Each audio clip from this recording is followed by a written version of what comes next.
Hi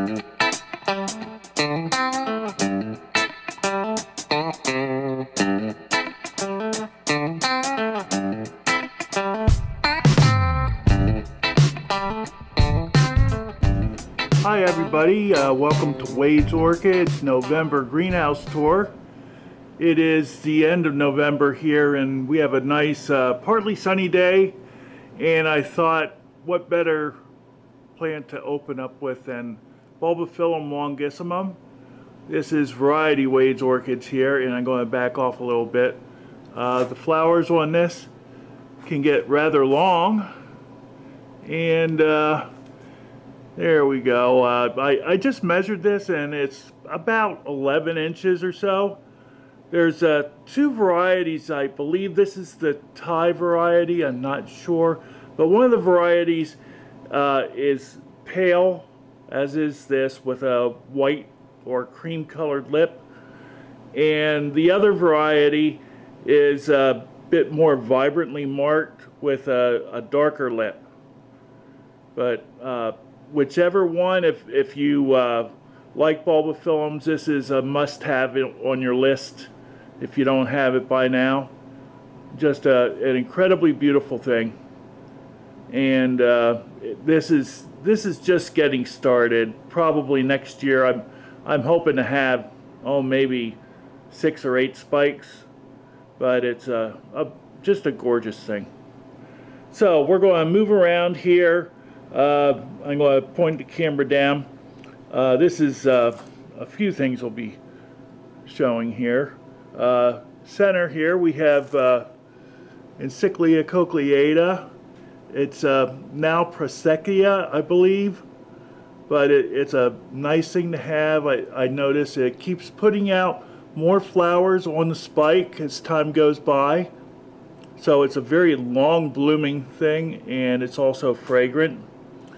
In back of it, we have just the tail end of BC Maikai. BC Maikai is Cattleya berringiana crossed with Brassavola nodosa. Another nodosa hybrid is sitting on the other side here. This is Brassocatleya Richard Mueller, which is a really nice thing that's been used quite a bit in hybridizing. Some of them have more spots on than this, and also these are very old flowers. These flowers last a long time. These have been open over a month, so they last a really long time.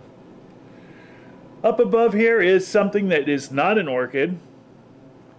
This is a bougainvillea, and you can see it's putting out its nice purple bracts, and in the middle there we have those beautiful creamy yellow flowers. This is a variegated one, and after it's done blooming it will go into a dormant period and lose its leaves. It does have some thorns on it, so you have to be a little bit careful with it, but it does very nicely here in the greenhouse. And it is a beautiful plant given to me by my friend Christopher Bevins. So we will move down here a little bit. Above longissimum, I have it hanging on this little thing here, and it's almost done blooming. But that is Neostylus lusneri variety bluebird. And then above it here, this is Darwinara charm crossed with Ascocentrum christinsonianum, I believe. Or no, it isn't. Let me get it down. Okay, it is Darwinara charm crossed with Ascocentrum christinsonianum, and it's very nice for a Neophonetia hybrid. It has got really fairly nice form, and it's got a beautiful cerulean blue flowers there. Very nice. It's also very compact. Here we have the tail end of an Oncidium. This is an old hybrid from the 60s, I believe. It is Oncidium Aloha Awanaga. Okay, and here's another plant of it back here that is putting out a few flowers. Here we have some Maudii type paths. Nice variety here from Lehua Orchids. I got these back in the summer and they've been blooming as time goes on, and just really nice, easy blooming things to have. Gorgeous. Up here we have Dendrochilum uncatum. This is Scott's Victory, which received a CCE from the American Orchid Society. That is a cultural combination of 90 points or more. It's a beautiful thing. Even in this smaller size here, I have over 20 spikes, and it's really beautiful. A nice ice green color here, and I think it also has some fragrance. So we will turn around. Oh, I want to show you one more thing. This is not in its best shape because it has been open a long time. This is Rhynchalia or Catleantha, Toshi's Charm. I'm sorry it does not look nearly as nice as it did when it opened, but it's been open for a month. So we will let it go. But it's a beautiful thing. Gorgeous lip on this. It opens up a yellow and then fades to this very light cream yellow. Beautiful thing. Turn around here to the other side, and we have got another Cattleya. This is a cross with Brassavola nodosa, and hold on, I have to look at the tag on it. This is BLC Hawaii Stars Variety Paradise, and it has also been open quite a while. These last a long time. If you can find them, get one. This is what I got, this as what they call a bag baby from Lowe's, and when I saw that, I snatched it up, and I'm really glad I did. It's a beautiful thing. Lots of other things blooming around here. Here is Inobi Splash, a little mini dendrobium that's doing well. In back of it, we have a nice, this is a cross with Bretonia sanguinea in the background. Flowers have been open quite a while. They're starting to fade. But again, I have to look at the label here, and it is Cattletonia Capri. Nice, reliable bloomer. I've gotten, let's see, 4 flowers on it. We'll move down here to another Cattletonia. This is an unusual cross here. And I've got like 8 flowers on this. Beautiful thing, lasts a long time. This is Cattletonia Why Not crossed with Encyclia purpurata. Very unusual thing. But the flowers last a long time. Intense dark purple. In back of it, we've got a Latoria dendrobium. It is a cross with Cruentum in it, and it keeps sending out flower spikes. It blooms for probably 4 or 5 months of the year. Beautiful little thing. It does not have fragrance. Another Dendrobium, which is almost over. This is an unnamed hybrid. It was flowering in August, so it's been flowering for close to 4 months now. Just coming into flower is Dendrobium phalaenopsis hybrid. This is Dendrobium World Cup. A friend of mine many years ago sent this to me as a kiki, and it kept going and it's doing nicely. One thing about Denphals and other Dendrobiums that are related to it is that they like to be in small pots. I will show you down here. This plant is almost 2 feet tall. It's in a 3-inch pot. So they like to be in small pots. Just opening up here for the first time. This is the first bloom seedling from H&R. This is Cattleya decori variety Cerulean. And it's a very beautiful, delicate looking flower. It's in the family, it's a bifoliate. It's in the family of Cattleya beringiana. And you can see by the tubular lip that it's related to beringiana sometime in many thousands years ago. But this is a smaller plant than beringiana, and just a beautiful thing. It looks like a crystalline type texture in it. Beautiful. Pointing way up here. I'm sorry, you're going to get a lot of glare, but Sorcerer's Apprentice just keeps going on and on and on.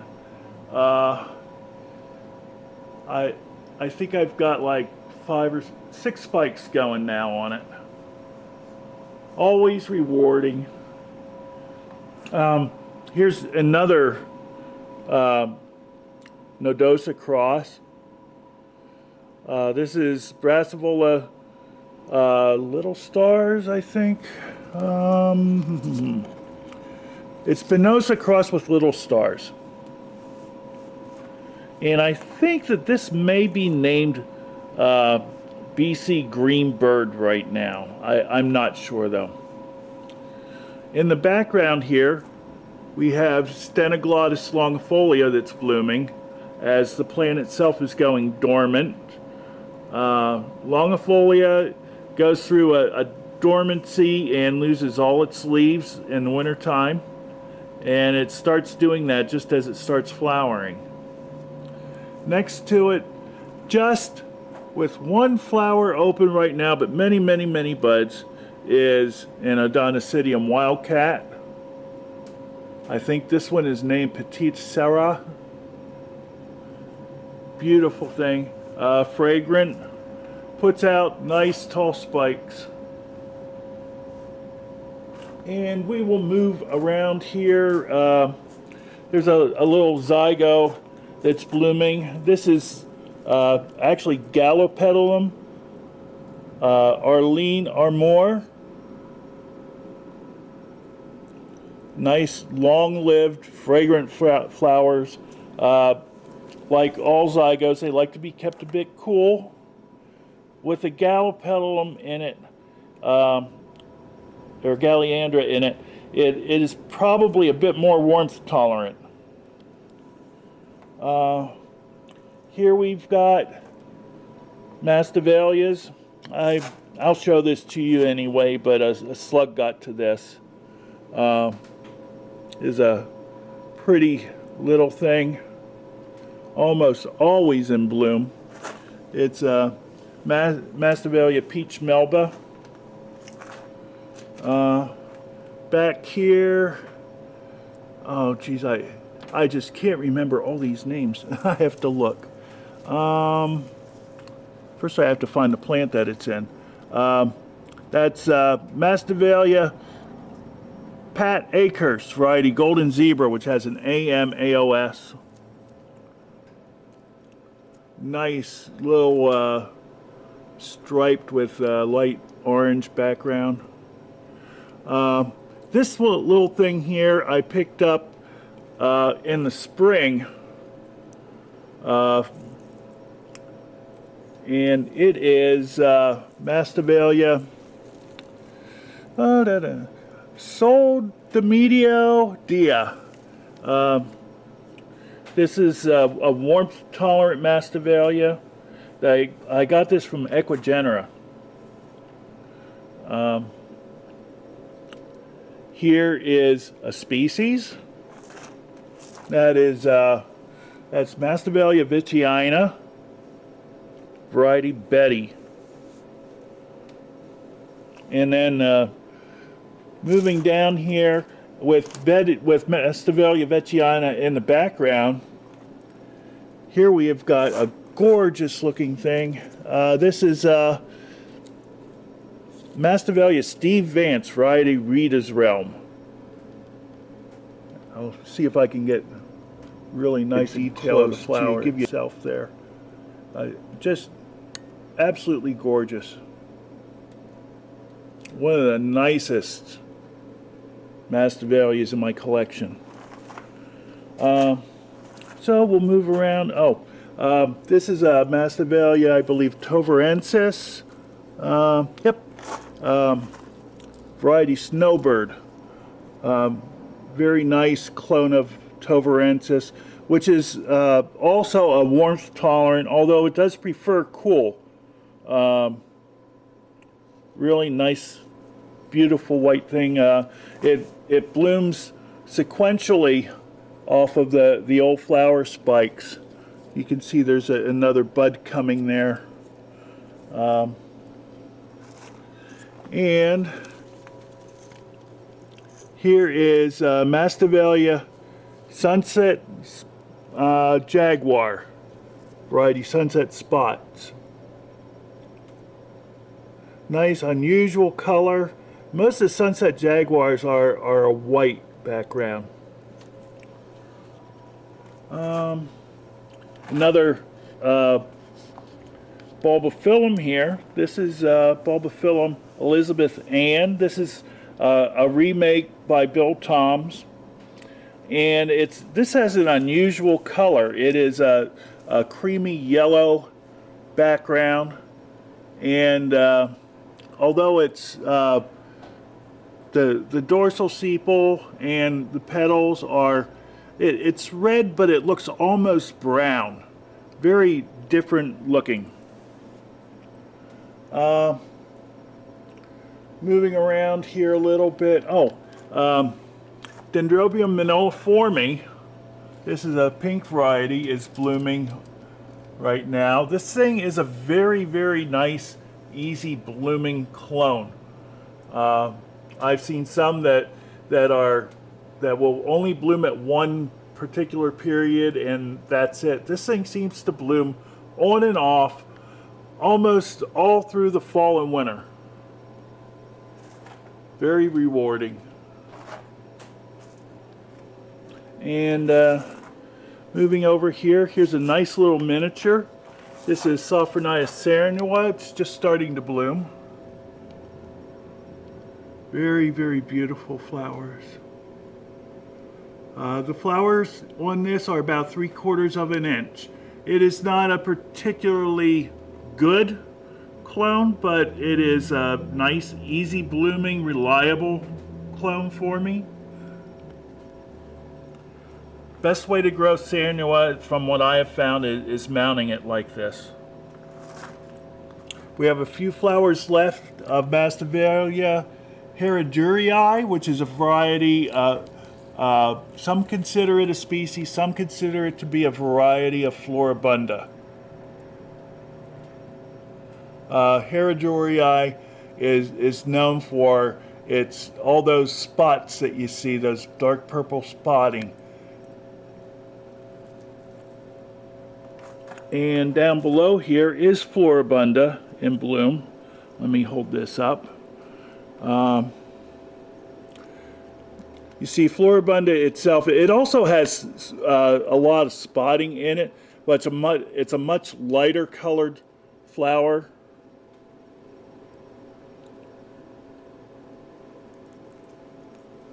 And move along here. This is going to be a gorgeous Maudii type vinicolor that is just getting ready to open up. Another Maudii that is type that is opening.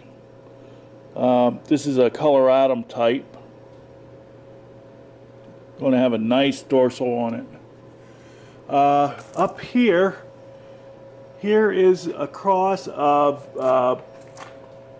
let's see, Orangeus biloba cross with Laurentii.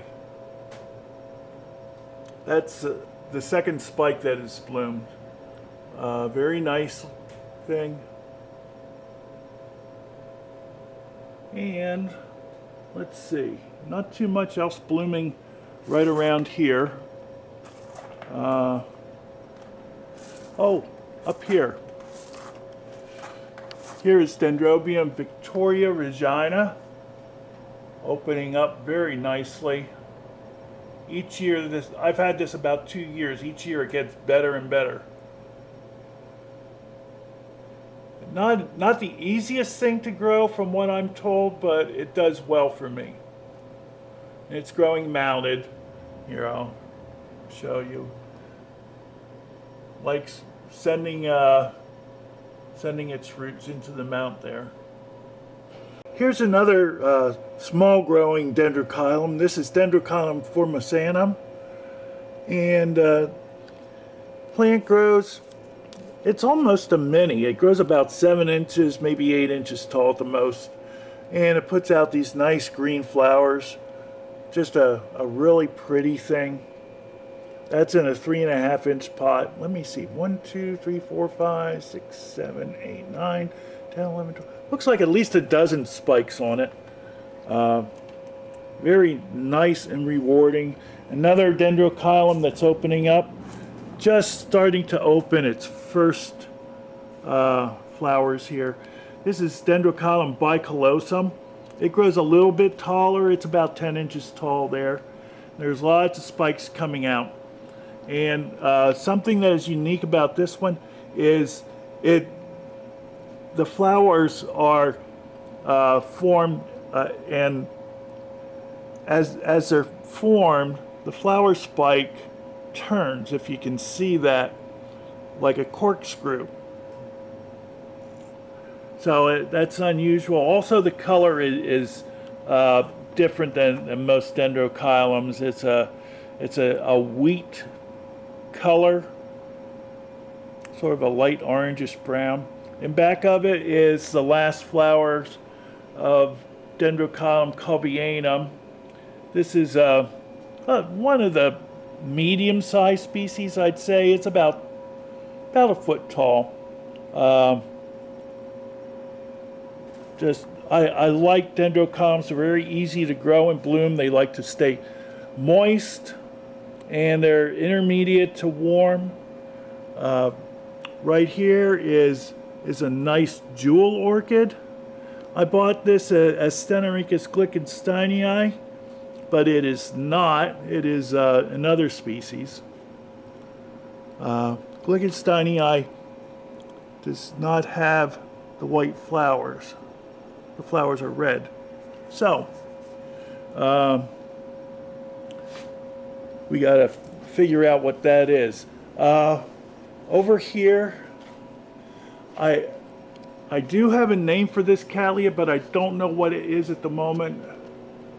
But it's really putting out a nice show, very fragrant, just a beautiful thing. It opens up very, very pale, and then the pink gets darker as the flowers age. And then above it, can't get a real good shot for you, but there's a white Cattleya that is unnamed, or not unnamed, but I just don't know what the name of it is. It lost the tag sometime. Every collection should have at least a couple of Cattleyas like that in it. They have a beautiful fragrance of their own and just incredible. Here is a little Oncidium Twinkles. It's blooming. This is a, well, some call it pink, some call it red. As far as I can tell, they're both the same thing. But Twinkles can really put out a show, especially when it gets a bit older. So I believe that's about it for right now. Thanks for coming along with me on the journey here. And we will see you next time. This is Wade from Wade's Orchid. Have a great day, everybody.